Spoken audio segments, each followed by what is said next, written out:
Hola a todos, bienvenidos a esta semana de formación rumbo a la Jornada Mundial del Enfermo. Hoy les vamos a compartir el tema Acompañar con Esperanza y para ello nos acompaña la doctora Elizabeth Ortega Ugalde. Bienvenida, doctora. Muchísimas gracias, gracias por la invitación y la oportunidad de poder compartir este diálogo maravilloso sobre en torno al enfermo. Nos da mucho gusto tenerla aquí con nosotros hoy y pues la doctora Elizabeth, ella estudió la licenciatura en Pedagogía con especialización en los adolescentes. Realizó la maestría en Educación Especial y el doctorado en Educación. Actualmente está estudiando la maestría en Innovación Pastoral y cuenta con diplomados en Catequesis y Teología impartidos por la Universidad Pontificia. Ella también es perteneciente a la Arquidiócesis de Tlalnepantla y tiene una formación benedictina desde la infancia. Allí, en el Seminario Mayor de la Arquidiócesis, imparte las materias de Pedagogía y Metodología y además participa activamente en su comunidad. Ahora sí, doctora, pues podemos empezar con este tema, Acompañar con Esperanza, que usted escribió. Muchísimas gracias. En este artículo centra su atención en el papel del acompañante y visitador de enfermos, pues como agentes misioneros. ¿Por qué? Es muy importante que no solamente se torne la vista en el enfermo, que sin duda es alguien valioso y digamos que el sujeto principal por el cual nosotros ejercemos el servicio.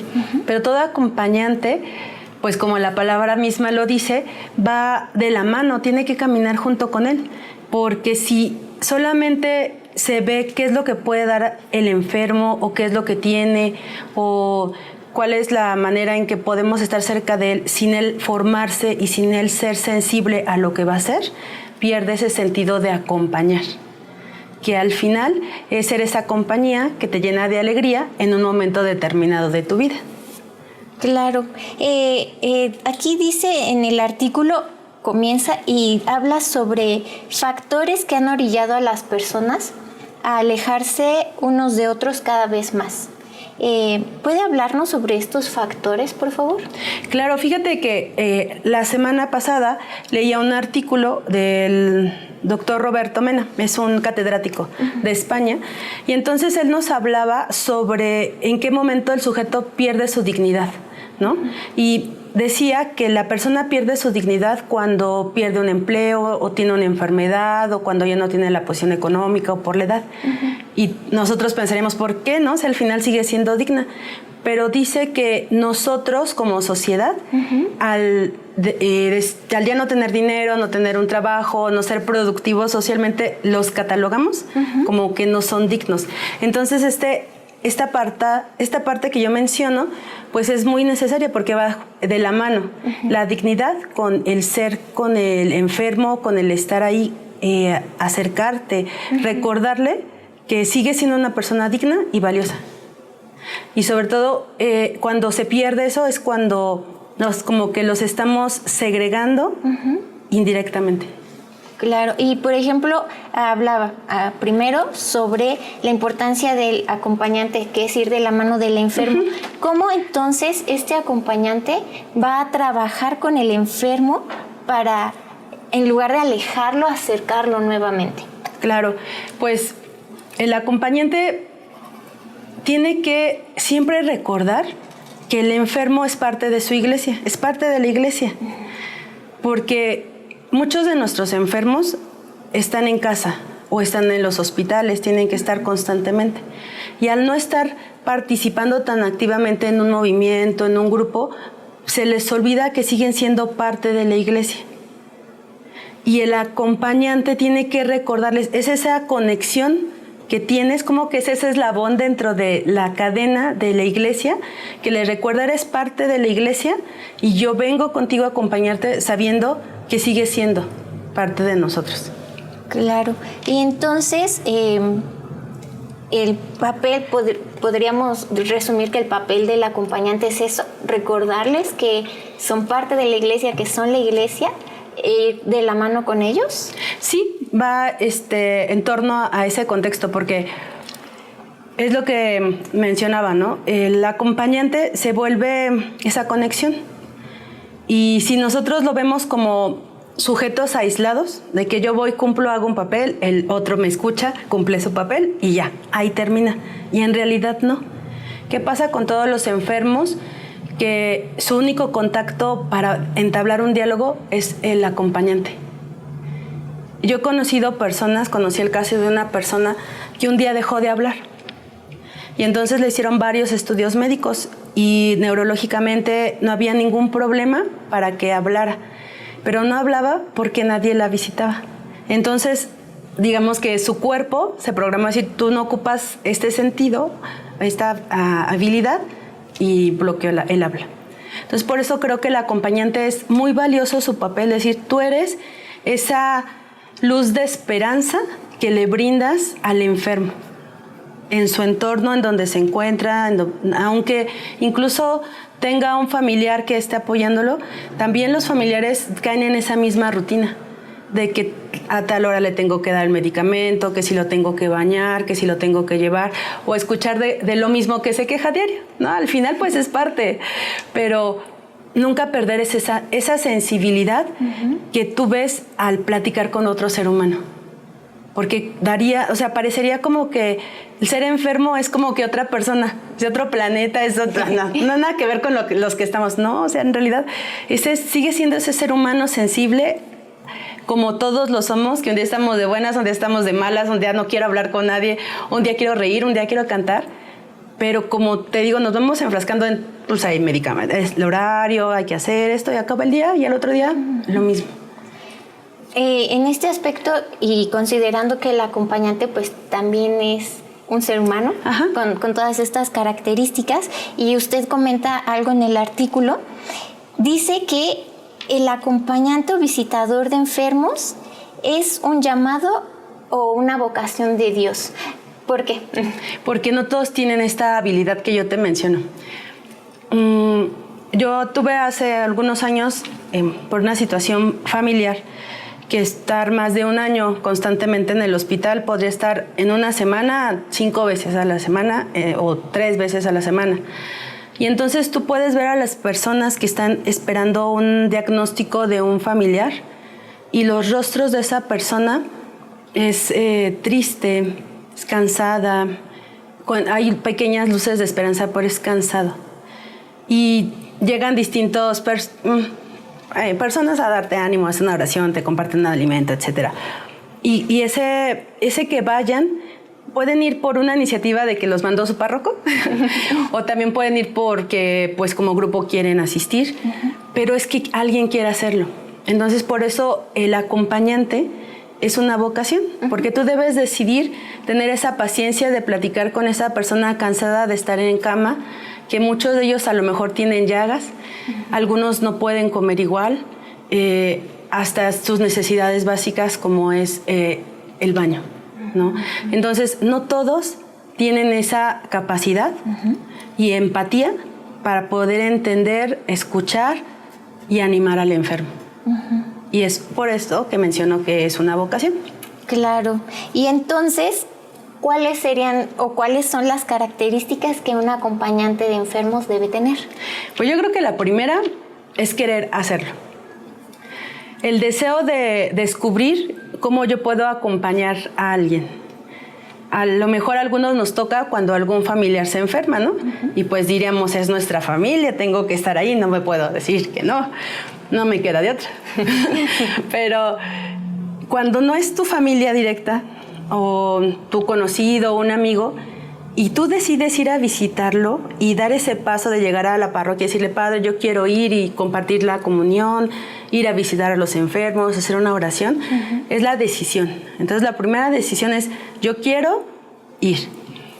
Lo segundo sería descubrir que al hacerlo me siento feliz. Porque pensamos que a lo mejor algún conocimiento médico, algún estudio de enfermería, pues sí, pero la verdad es que la realidad es que de todas las personas que acompañan a los enfermos, ¿cuántos de ellos tienen algún estudio de enfermería? O digamos que las partes básicas podrían tener, pero más allá, ¿no? Sino es simplemente el deseo de poder servir a otro hermano. Claro, claro. Rápidamente, habla también sobre que cuidar del enfermo es un acto de caridad compartida. ¿Por qué? Pues es que, sin duda, es como cuando uno va a la misión. Cuando tú vas a misionar, tú te preparas, ¿no? Y desde la parte espiritual, la parte física, la parte mental, todo, ¿no? Hasta la mochila que me voy a llevar y que no se me vaya a romper en el camino, o sea, no todo. Es una preparación. Y cuando vas a la misión y descubres todas las riquezas que hay, llegas más lleno de lo que te dieron, de lo que te ibas a dar. Y cuando vas con el enfermo y escucharlo, me tocó ir a Puerto Rico, al CAM, y me llamaba mucho la atención el nombre, un centro de envejecimiento, ¿no? Okay. O sea, son personas, digamos, para nosotros como el asilo, ¿no?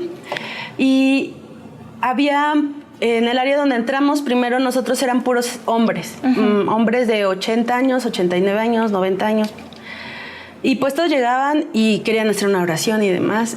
Y yo la verdad es que fui bastante irreverente y llegué y le pregunté al señor cómo se llamaba, qué le gustaba, y terminamos cantando canciones de Pedro Infante, de Jorge Negrete. Bueno, hicimos ahí una fiesta el señor. Después ya no me dejaba ir porque quería seguir cantando. Y entonces, al final yo dije, yo pensaba en mi papá, ¿no? Es decir, a esa edad, ¿cuántas veces me he detenido a escuchar a mi papá o a platicar? Y entonces el enfermo es igual. El enfermo lo que más necesita es que alguien le escuche platicar. No que le pregunten de su enfermedad, que sí, él ya se la sabe, ya sabe que tiene, la vive, pero que le pregunten qué hacía antes, qué soñaba, qué le gusta hacer ahora, ¿no? Dentro de lo que puede estar viviendo. Entonces, eso enriquece a uno cuando va a visitar a un enfermo, porque aprendes a valorar tu salud, tu vida, el entorno con los que convives, y saber que en algún momento nadie está, pues, que no puedas decir algún día yo me voy a enfermar y voy a estar en esa misma situación. Entonces es por eso esa parte de, según yo te voy a dar, pero en realidad ellos nos dan más. Claro. Mucho más. Claro. Pues muchas gracias, doctora. Es momento de una pausa, pero regresamos para continuar con esta catequesis. Muchas gracias.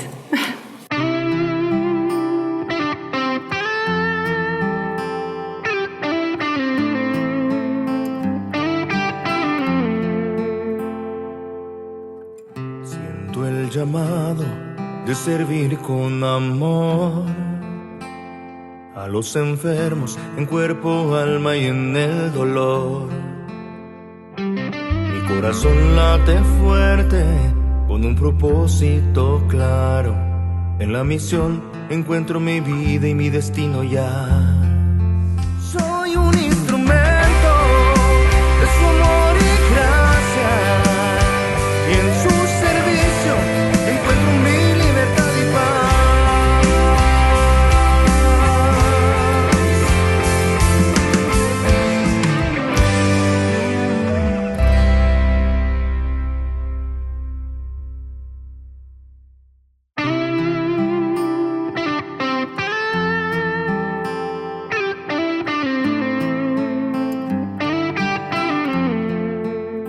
Bienvenidos nuevamente.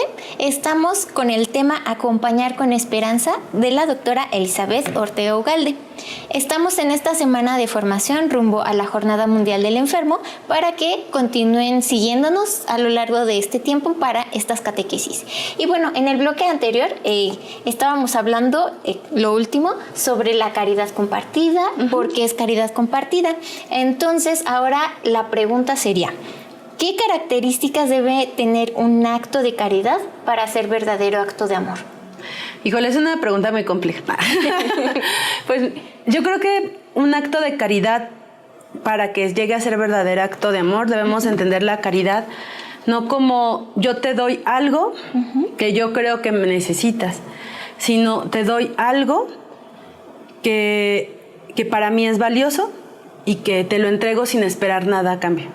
Entonces es ahí cuando se convierte en acto de amor. Si nos vamos a la parte de los enfermos, el darte mi tiempo, porque hoy lo que la sociedad más se queja es que no tengo tiempo, ¿no? Y es que no puedo asistir, no, yo tengo que trabajar, tengo que hacer muchas cosas. el darte mi tiempo, que ahora se ha dado un peso de valor muy alto, sería un acto de caridad, de amor. Porque te doy algo que para mí es importante. Podrías dormir, podría descansar, sin embargo quiero estar contigo escuchando lo que necesitas. Y entonces, por ejemplo, un acompañante,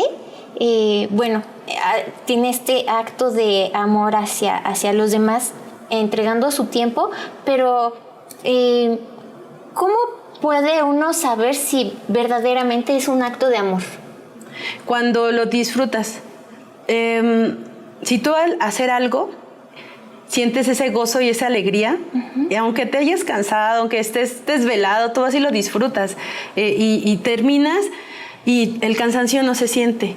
Tal vez ya cuando llegues a casa o cuando estás así como que más relajado, se empieza a sentir esa adrenalina que baja. Pero esa emoción, ese gozo por hacer algo, es donde se nota un acto de amor.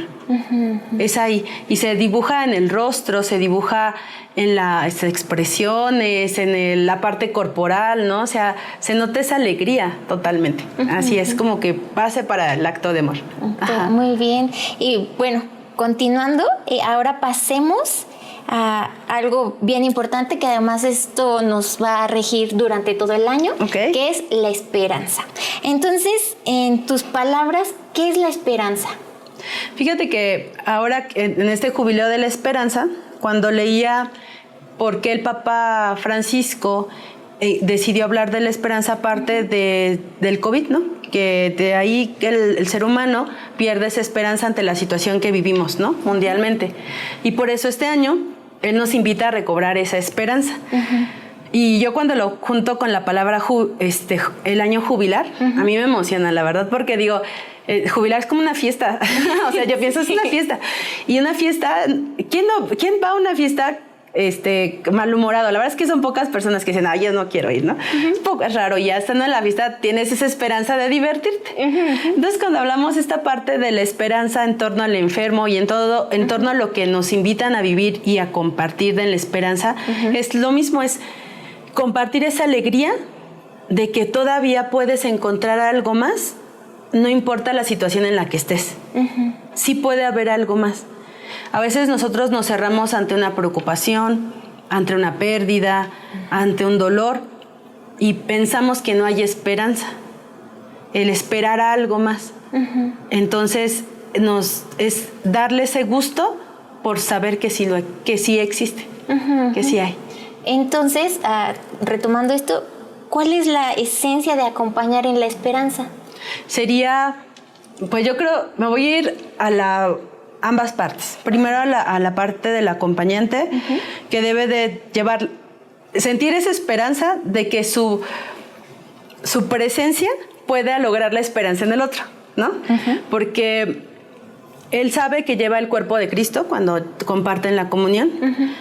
Y yo los he visto y van con mucho cuidado, y he visto algunos que hasta lo protegen como si llevaran algo abrazado, hasta llegar a la casa a donde lo van a compartir. Y después en esa casa, la familia del enfermo que lo espera, y desde ahí inicia la esperanza, saber que te va a llevar algo que te va a hacer bien. Entonces, esa esperanza que el enfermo debe de encontrar es, ya sé que me han dado medicinas, a lo mejor me han dado hasta alguna terapia, a lo mejor mi familia me ha dado muchas palabras, pero no he encontrado esa esperanza de que puedo estar bien en mi enfermedad, o puedo hacer yo algo por alguien con mi enfermedad. Entonces, cuando llega el acompañante, es brindarle que sí puede hacer algo con su enfermedad.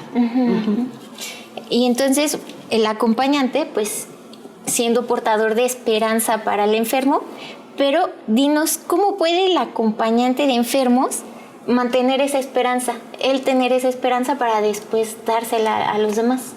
Yo creo que ahora sí que la primicia sería que mencionábamos en el bloque anterior, ¿no? Todos podemos en algún momento estar enfermos.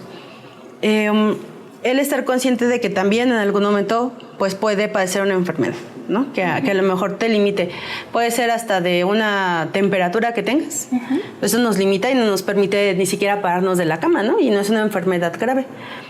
Y saber cómo te sentiste en ese momento tan vulnerable, tan frágil, que necesitabas del otro, de otra persona, para pues salir adelante.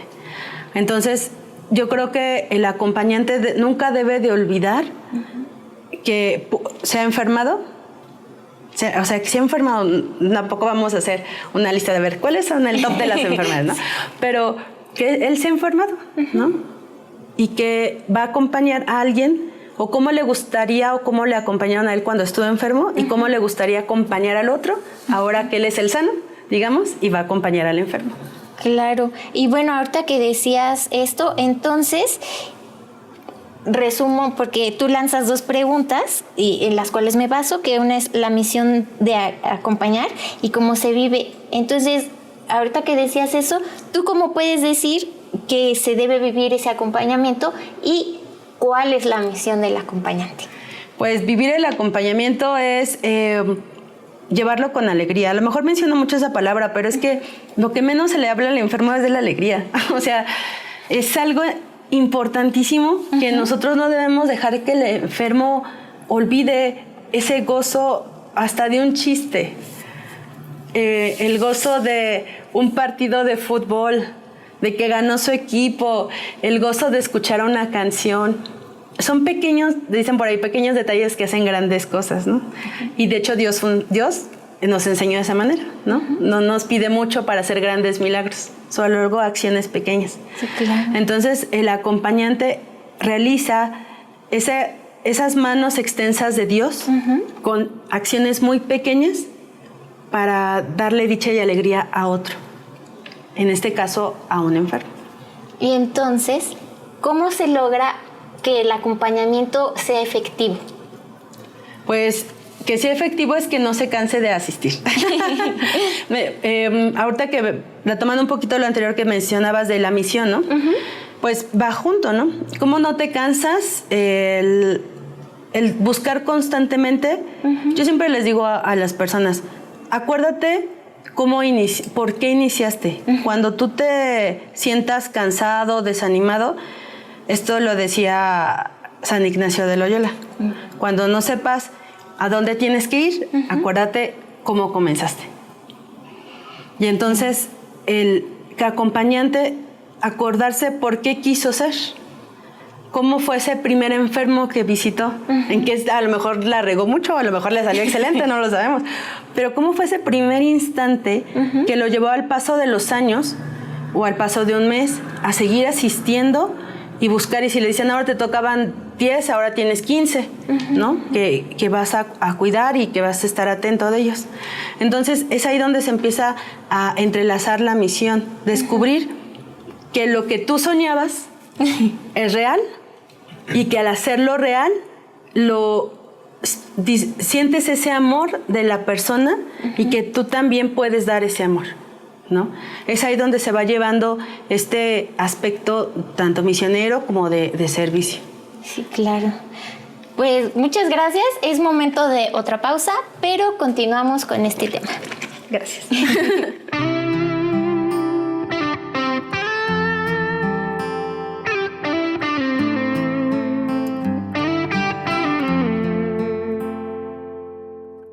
Siento el llamado de servir con amor a los enfermos en cuerpo, alma y en el dolor.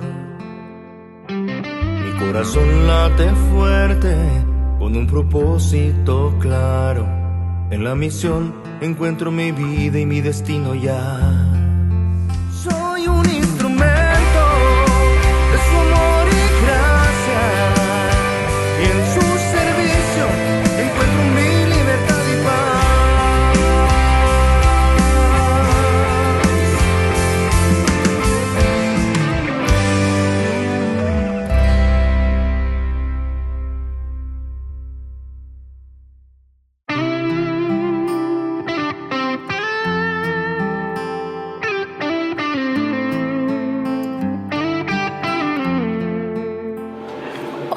rápidamente continuamos con este tema que es acompañar con esperanza y pues bueno, ya llegamos a la recta final. Este es nuestro último bloque. Anteriormente estábamos hablando, la doctora nos estaba compartiendo qué es la esperanza, porque es importante que el acompañante tenga la esperanza y él como es un factor de esperanza para el enfermo, para la persona a quien acompaña. Y pues bueno, continuando con la sección de las preguntas, en el artículo habla sobre la oración del enfermo, que la oración por el enfermo en términos de acciones. ¿Cuáles son estas acciones? Cuando nosotros pensamos acerca de orar, nos vamos a la parte, digamos, que nos enseñaron en el catecismo, ¿no? De sentarme, juntar mis manitas, hacer oración, pedirle al Padre, darle gracias, pedirle por alguien. Y nos limitamos a pensar que solamente ahí termina mi oración.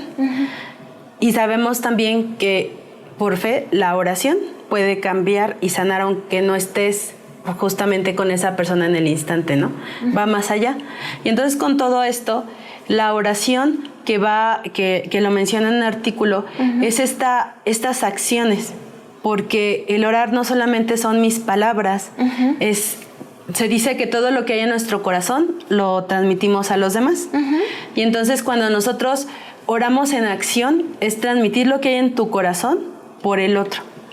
Entonces, al orar por el enfermo, es transmitirle desde tu corazón al enfermo que es que yo a lo mejor lo enfatizo mucho. Es necesario su presencia en nuestra vida de fe. Porque sin que existiera una persona enferma, no podríamos saber cuán vulnerables somos, cuán frágiles y delicados somos los seres humanos. Y si no existiera el enfermo, no podríamos saber que en nuestra iglesia, que sabemos que es el cuerpo místico, bien lo dice que la palabra es que todos los miembros son importantes, su presencia de enfermo me va a ayudar, a lo mejor la parte del corazón del cuerpo de Cristo, ¿no? Me va a ayudar en esas manos para movilizarme y conseguir una silla de ruedas, porque lo quiero llevar al patio a que tome el sol, si es posible. Entonces esa oración son acciones que tú dices, ¿qué puedo hacer más por esa persona necesitada? Por esa persona deseosa de cambiar por unos pequeños minutos lo que diario vive en su casa. Entonces, en este aspecto, y pues ya para ir concluyendo, ¿cuál sería tu reflexión final respecto a la labor del acompañante de enfermos? Yo menciono, en el texto, pongo como ejemplo a la Madre Teresa de Calcuta. Para mí es una mujer, desde que conocí toda su vida, impactante en la labor que hacía al enfermo. Recuerdo mucho dentro de su biografía, que ella siendo maestra de un colegio de mujeres de alta sociedad, a través de la ventana vio el basurero que era abajito de la ventana, donde ella daba clases, y todas esas personas necesitadas de algo más. Y fue en ese instante donde ella decide dejar su congregación, pedir un permiso y salir a las calles a atender a esa persona que moría en la calle sola, moría por una enfermedad, por una situación, por el enfermo, por el niño, es acercarse, ¿no? Entonces, cuando hablamos de este aspecto del acompañar, de brindar, y guiar incluso al enfermo, es parte de saber que tenemos que dejar nuestras comodidades. Sin duda nos podemos seguir preocupando porque hay quien no tenga que comer, porque si hace frío quien no tenga una cobija como yo tengo en mi casa, pero nos podemos preocupar nada más y no hacer nada. Entonces, el acompañar al enfermo con esperanza es decirle, yo me preocupé por ti y a lo mejor no me tocaba hoy venir a traerte la comunión o venir a visitarte, pero hoy pasé por aquí y me acordé que tú me platicaste que de niña te gustaban mucho estas flores y te traje estas flores. Entonces, el llevarle y realizar eso, le cambiamos la vida al enfermo. Le cambias completamente porque no lo esperaba. Y esa es la esperanza. Sí, claro. Entonces, eso que dices que es la esperanza, recordemos que el lema de la jornada de este año es cuidar del enfermo, un canto de esperanza. ¿Tú cómo lo pondrías en tus palabras? Bueno, es un poco complicado porque a mí me gusta mucho cantar, entonces, pues sin duda todo lo pasaría al canto. Un canto cantar es un grito, no por gritar, no significa que no estemos entonados, pero es decir algo fuerte con emoción, ¿no? Decir algo que incluso dicen, ¿no? Que sale desde el corazón ese grito cuando van los mexicanos a otro país y cantan a todo pulmón el cielito lindo. Y bueno, el canto de esperanza es gritarle al mundo con fuerza que necesitamos voltear a ver al otro. En esta jornada del enfermo nos invita a voltear a ver no solamente nuestras necesidades, no solamente lo que pasa en nuestra colonia o no solamente lo que pasa en nuestra familia, sino al cantarlo, al gritarlo, vas a decirle al que tienes al lado, oye, ¿qué te pasa, no? Y entonces no solamente vas a voltear el que gritó, o tú o yo, sino vamos a voltear 2, 3 o más personas. Ese es el canto de esperanza, porque el cantar, pues no empezará uno, pero después se contagian todos y ya está un coro. Entonces es uno que empieza, pero que contagia a los demás para juntos hacer una acción, tener una acción. Claro. Wow, qué bonita reflexión. Y pues ya con esto concluimos. Recordemos que entonces, como dice la doctora, todos debemos ser cantantes para realizar o hacer una reacción en cadena. Entonces, este 11 de febrero, no olviden ser cantantes de esperanza para los enfermos. Apoyemos al Papa, apoyemos con nuestra oración, con nuestro sacrificio, con nuestra ayuda económica y pues sigamos durante esta semana escuchando las formaciones. Muchas gracias, doctora. Gracias a ustedes por la invitación. Este tema tan interesante nos despejó también muchas cosas que teníamos en la mente. Entonces, muchas gracias. Bienvenida, siempre es bienvenida aquí. Y esperamos que regreses pronto. Muchas gracias. Gracias a ustedes y Dios lo permite. Esperamos que lo que platicamos sea de utilidad para todos. Gracias. Hasta la próxima. Soy un